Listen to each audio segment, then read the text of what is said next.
iyadoo magaalada Hargeysa ay tahay mid markaasi bilicdeedu ay aad u sareyso oo dhinaca wadooyinka iyo dhinaca kale ee bilicdeeduba ay aad u sareyso ayaa haddana waxaa jirta in koonfurta magaalada Hargeysa dawladda hoose ee caasimaddu ay ka hirgelinayso wadooyin markaasi shacabku ay isticmaalaan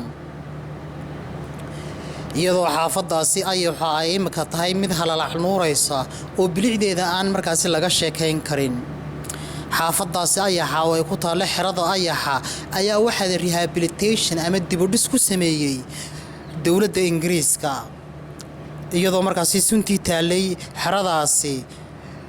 wasaaradda beeruhu ay ka qaaday imika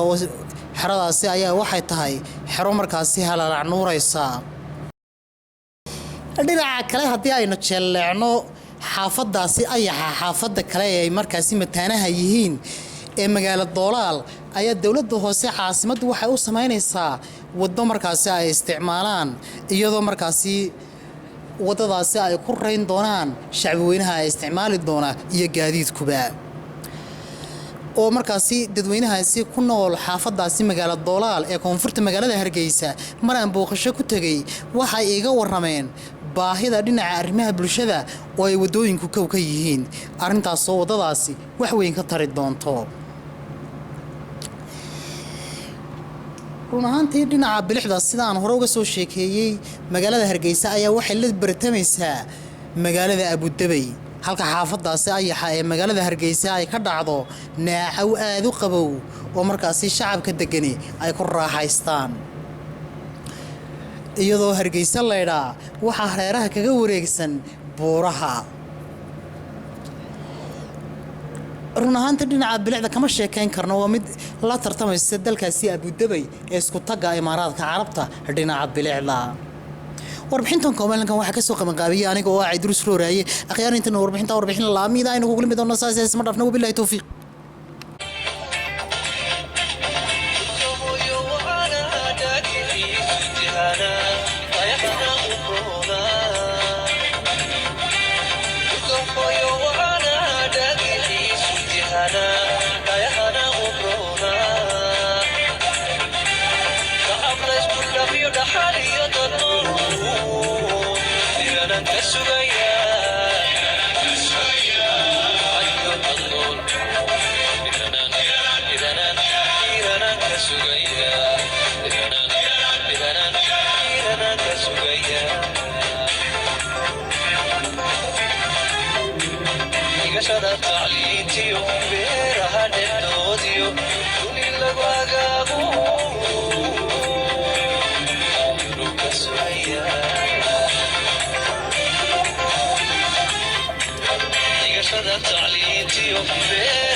سهيا